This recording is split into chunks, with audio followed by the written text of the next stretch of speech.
Paid Gaming certainly are playing for that long con late game. This game is, I've seen hundreds of games by this point of Yeah. these two clashing ideologies. It's going to be INTZ trying to get a ton of advantages early, win lane early with this Tristana pick, so aggressive early on. Misfortune, Mumu can look for stuff early as well, and Renekton on top of that with at least the queen of early game jungling. But if they can't get a lot going early game, Pain Gaming, well, they're going to get into a bit of a go really far forward. It's already a pick. That jump was cancelled, but Nosferus gets to walk away one way or another. Lucky for him. But just like that, we're starting out the game with a little bit of aggression. And in case you are just tuning in, ladies and gentlemen, and of course everyone in between, welcome to Game 2 on this beautiful Sunday here in CBLOL unofficial, or the English broadcast, as we like to call it. We're gonna have some good fun. It's Pain Gaming versus INTZ, the tiebreaker to break all ties.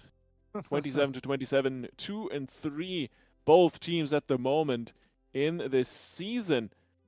Whoever wins finally kind of makes themselves out as the true kings of the middle of the field. And ZZK versus Weiser, the two Koreans in the top lane, fighting for supremacy right off the bat. ZZK is already just establishing this tempo that I'm going to keep harping on it. INTZ are going to want to be aggressive across a lot of these lanes, but good on Pain Gaming to at least get an idea of the pathing here that you're going to see from Yampi. They already caught out that it was a red side start that ward towards the chickens as well. Will spot her out going for that clear. So they can track this at least early and try to avoid her gank paths to not give any sort of lead over early, because if this game gets to team fight area, mid to early late game, Pain Gaming, it's very hard for them to lose a 5v5 with the comp they've drafted. Yeah, absolutely. But you can see already in the mid lane, Dinquedo under a lot of pressure. Oh no. Yampi is in the area as well to make something happen. We could see an early tower dive. Very risky, but also highly rewarding. The cocoon goes wide. Good dodge here by Dinquedo, but still the plate is under attack.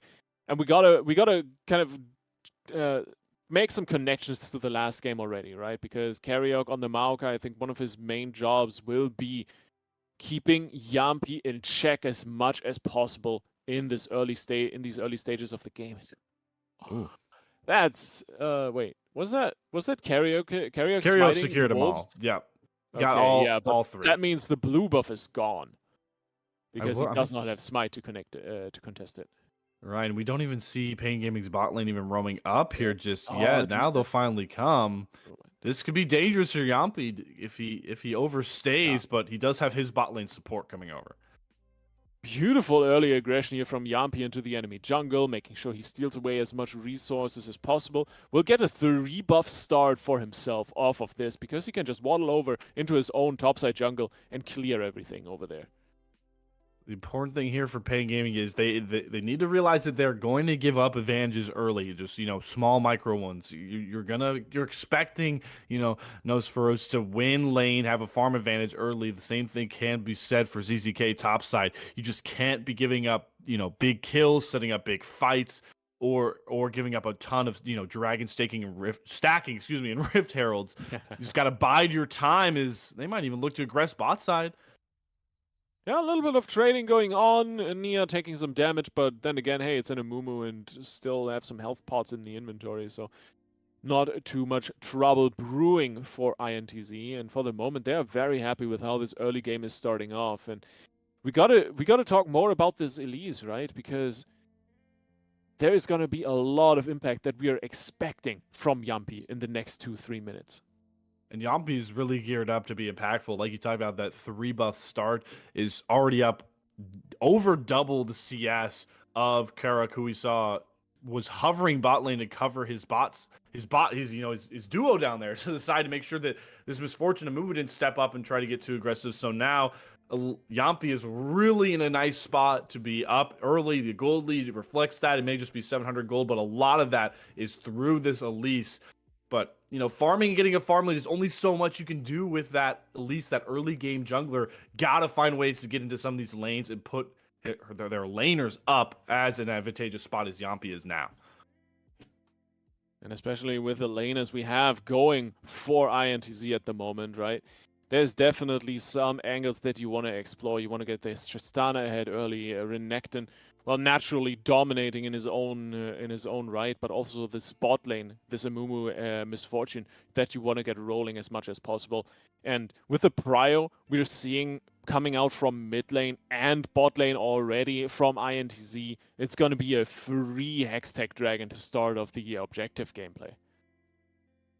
They're doing a good job taking those advantages early. Sure, there hasn't been any kills yet, but dragon stacking is so valuable. I'm interested to see how they prioritize the Rift Herald as well. And Yampi is really showing off how to play, at least to a pretty good degree, early in this game so far, outside of the ganks, right? It's not all about ganking for these junglers, but oh boy, here comes the turn. Blast Cone over the wall, and Boy trying to join in as well. The bandage toss goes in, and Ninja Kiwi is around. Oh, no. Here comes Nosferus, and he's gonna pick up the first blood together with Yampi. Good attempt here by Pain Gaming, but they get punished so hard because INTZ was more than ready for this. And Nosferatu did such a good job just making sure Dinkato couldn't even roam over. The Silas couldn't come across to even hijack anything at all. Was blown up and bursted off. And with the reset on that that jump, the leap, Nosferatu was able to roam over at just the right time. And they picked a target and they knocked it down. And unfortunately for Pain Gaming, it's Karaoke again. So this Maokai is just so far behind. And it might be the detriment of Pain Gaming, as you can see here, just what I was talking about. Nosferatu is able to just make sure that Dinkato can't even join this fight to have an impact, and it gives INTZ the numbers they needed for that first blood. He hijacked the Buster Shot to kick the Tristana out, and with that, it's just such an overpowering force that INTZ was able to throw out this fight. The threat of this Tristana coming in, just too big. Just well done by INTZ, and we were talking about how these guys are drafting a little bit more towards the earlier stages of the game, right? And they are making it work so far. Pain, they're down a little bit over 1k gold already at the 8th minute.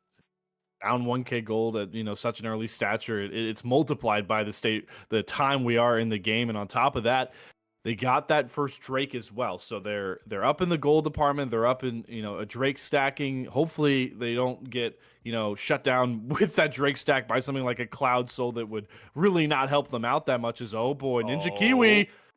Good flash away, but damage is just walking up to him menacingly, and they're gonna take him out. Great pick here by Pain Gaming, punishing the ADC for overstepping ever so slightly. Still, Herald is immediately going to be traded for that, but overall, this is a massive boon for Pain Gaming, because you were talking about it earlier already, how this whole Pain Gaming draft is catering towards the late game, and especially once you get your Zeri ahead early in the spot lane, this is just playing into your hand massively. 2 turret platings as well. Boy, yeah, he's pretty happy, I'd assume, for the moment at least.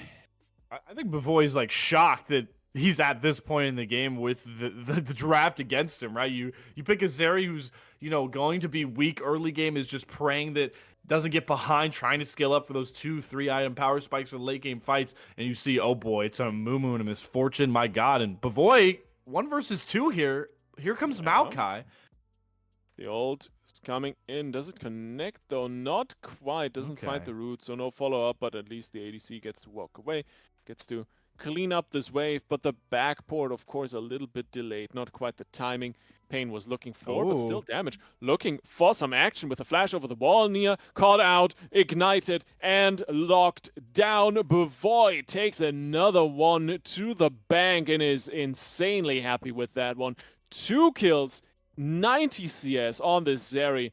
This is gonna be no fun for INTZ in the next few minutes.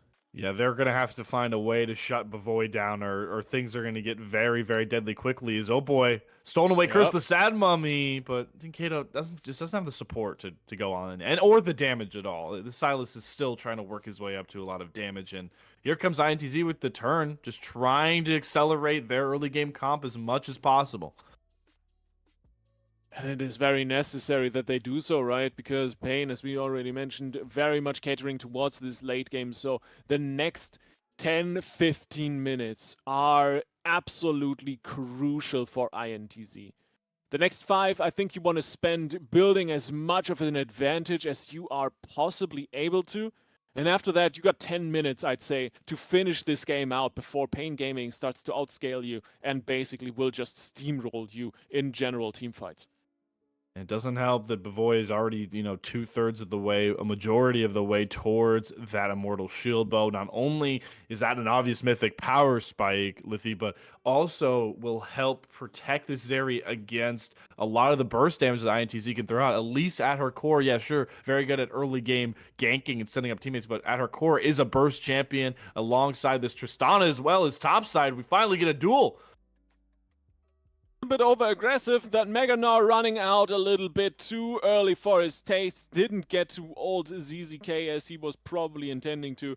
And that man has no mercy to give. Immediately punishes the overextension here and grabs himself a solo kill in the top lane. And especially with that Renekton. Oh, that's gonna be nice to have for the next few minutes of fighting. And no teleport as well on Wiser there, Lithi. So this is just an easy shoving for ZZK. And that pressure top lane has prompted Yampi to start up the next Drake. But on top of a ward here, watch out for Karaoke. Might roam down here, does have those roots going forward. Are they going to contest this Drake early?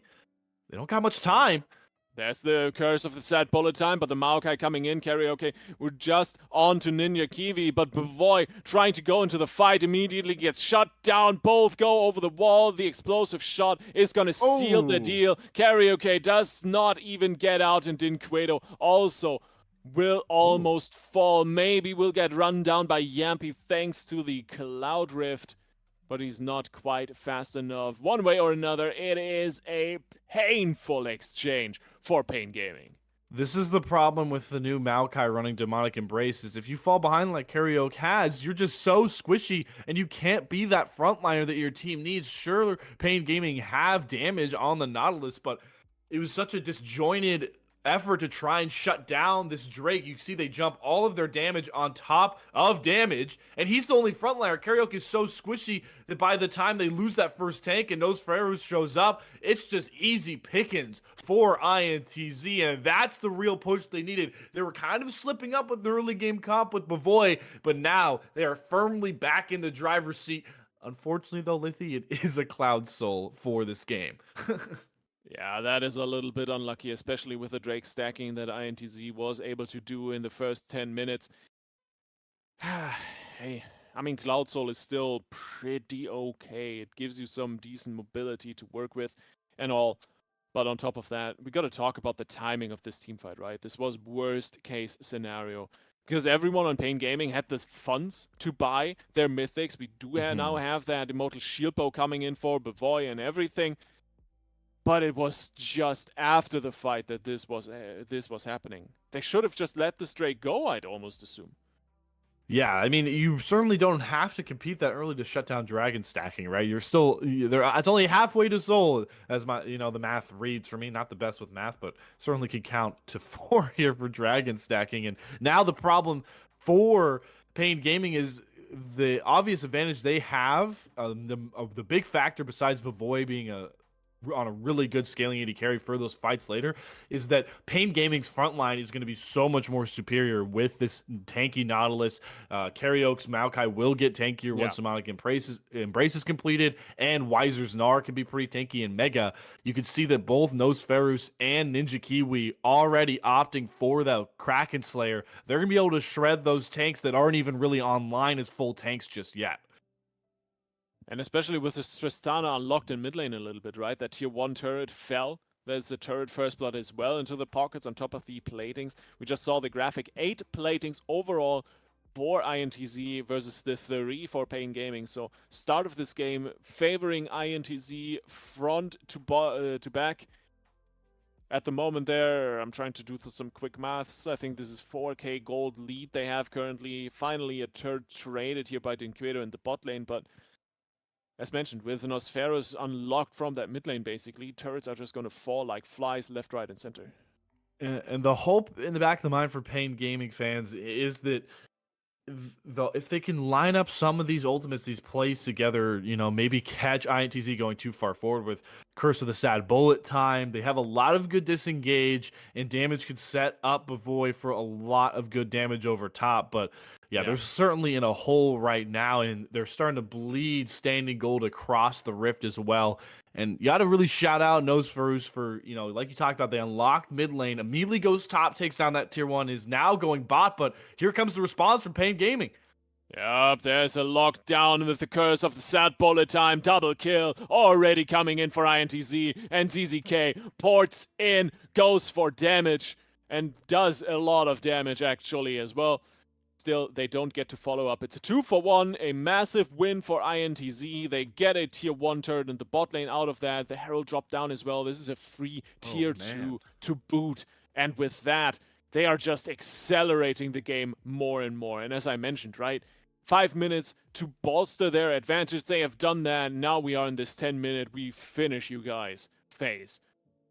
The craziest part, Lithy, is they didn't even have their arguable strongest member. Yampi's pretty fed as well with that Dark Heart, Harvest Mythic, their Mythic completed. But keep in mind, this entire fight is no Tristana. I think it's really that Dinquedo went forward, stole the Curse of the Sad Mummy, but really was alone. And once the real Curse of the Sad Mummy showed up, Nia got a great 3-man ultimate. The bullet time over top from the AD misfortune in this game, too, does so much as well. And INTZ, they had the numbers for the turn, they had the damage from the early game advantages, and now they are just firmly cruising. And it's on Pain Gaming to try and find some sort of avenue back into this, and it looks like it's going to be trying to stop this Drake stacking. We have all 10 players hovering towards this Drake pit. Yeah, it would be Soul Point, just in quote-unquote a Cloud Soul for INTZ, but overall, still very, very important to be picked up here. We gotta talk about Pain Gaming another second here a little bit more. Because so far, the story of this game for me really has been Pain Gaming trying too much too early. They are not this incredibly early heavy team. They have not drafted for the early game, but they still try to make plays as if they are playing an early game comp. And this is definitely a factor in their overextensions and the reason why they've fallen so far behind in these first 18 minutes. Yeah, they're playing. They're not playing to their disengaged strengths in a lot of these ways. And I think a lot of it goes back to the fact that a lot of the playmaking they want to make should be coming through Karaoke with damage, but because Karaoke is still so squishy, you can see just got the Demonic Embrace completed. Barely, there's no real defensive stats on this tree, just a decent amount of health.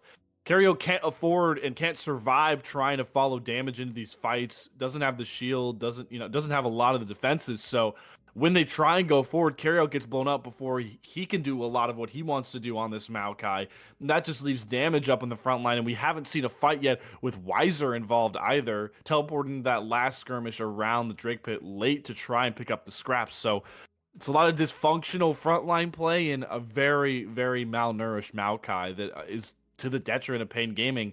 And they really just have to try and wait for some of this itemization to come through. But the problem is they are just bleeding gold all across the Rift and neutral objectives because INTZ are doing such a good job at pressing their lead.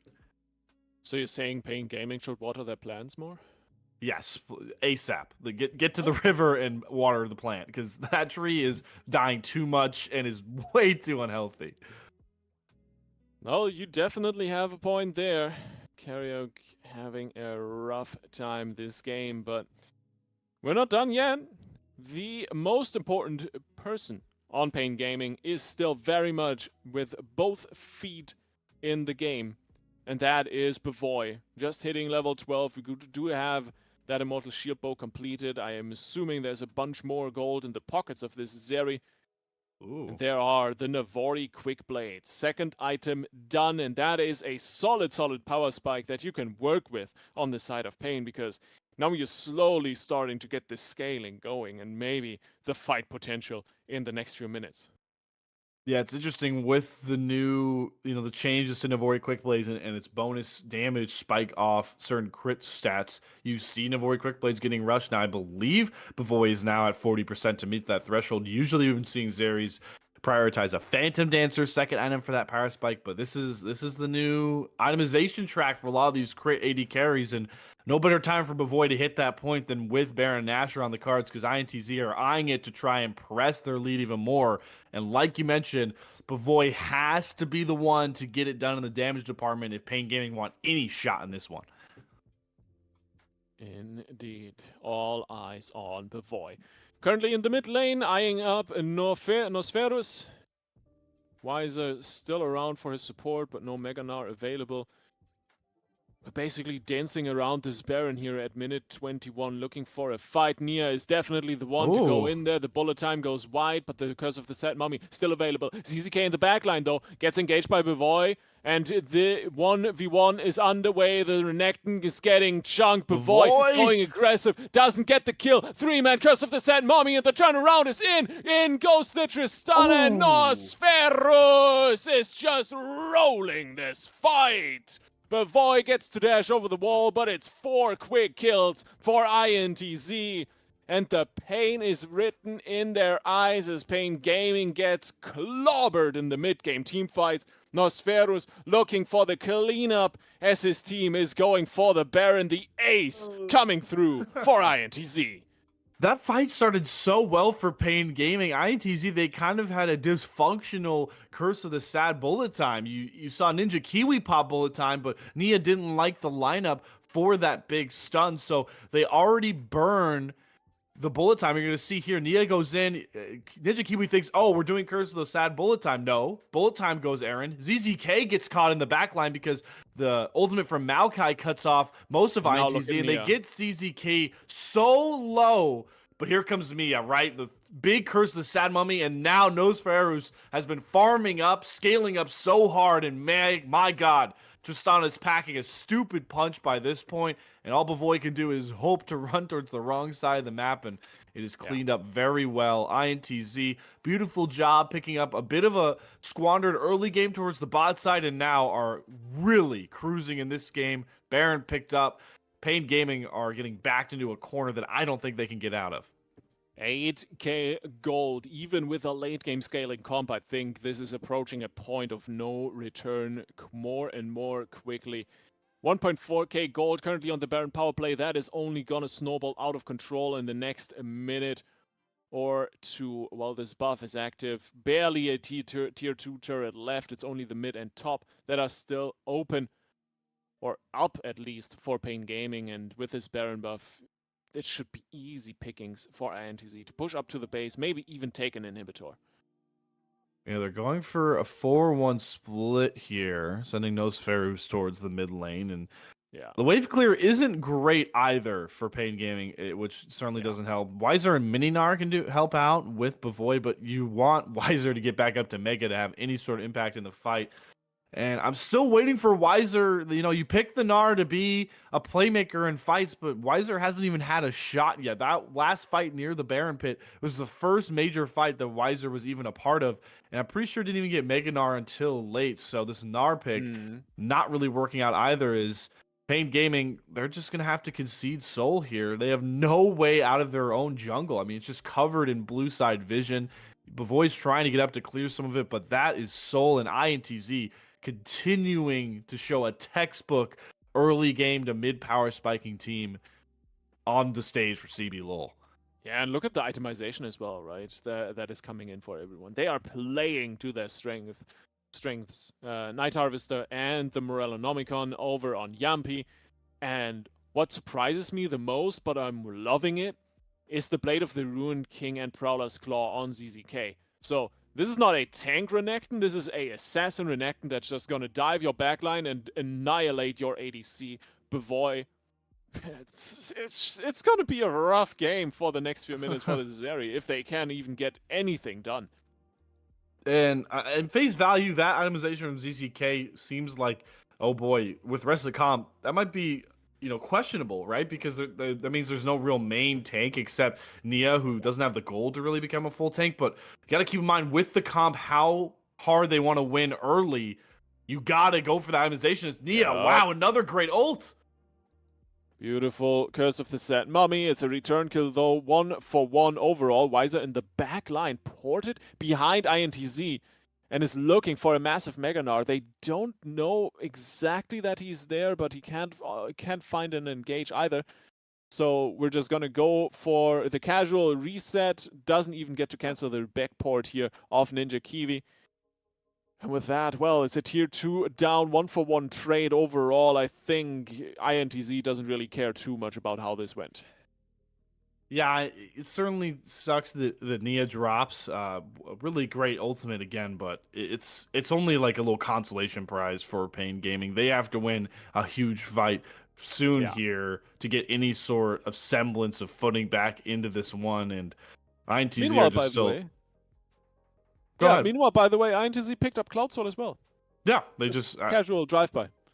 Yeah, I mean, it's just they've set themselves up so well to take whatever they want on the map here.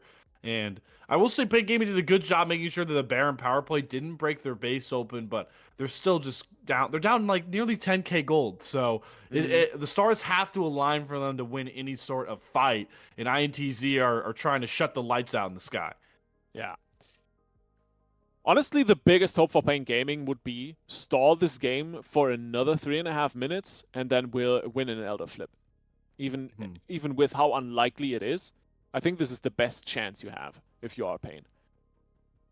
100%, because Elder's just the most overpowered buff in League of Legends history. So if you can somehow secure it, it will throw any fight. And the more they stall, they do technically benefit from it. It's still a late game scaling comp, but they don't have the damage right now as their base is imploding. Nosferus does not have any mercy to give to these objectives, man. This Tristana is disgusting. Weiser has a Mega Gnar. They're looking for a little bit of engage, but still Yampi and Nia building the front. Here it goes.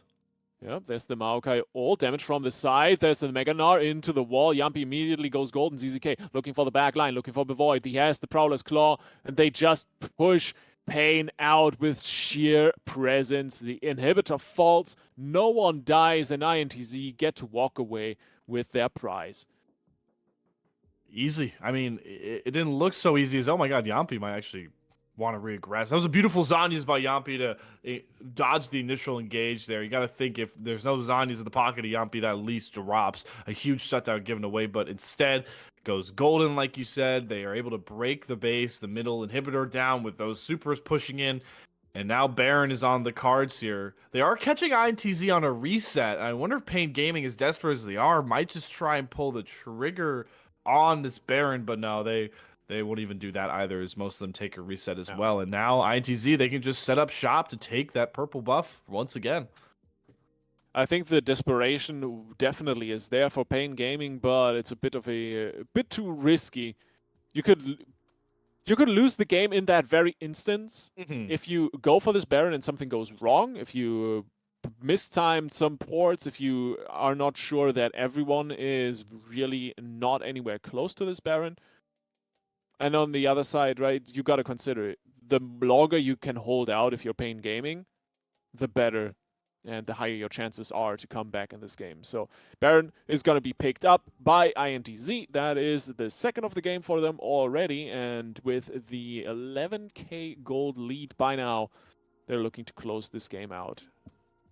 It's just textbook. I like to see the INTZ are slowing down the tempo a little bit. Sometimes you can get caught with looking at the other team composition and think, listen, they are going to scale if we don't keep pressing the attack, but that doesn't mean you should be throwing caution to the wind. And they are doing a really good job at securing these objectives. As Bavoy, he's got to be careful. Nia hunting him down, and now they could just go right back to the textbook, trying to break the base more, and they might even have a bit of a catch going here. Oh, beautiful. The TP from Weiser, way too late. He gets out with the flash and jump. Might not even get away. Nia goes in with the cutters of that mummy. The bullet time follows up, and everyone is in. Oh, ZZK over the wall, and they are just cleaning house. Pain Gaming are sent onto the mat.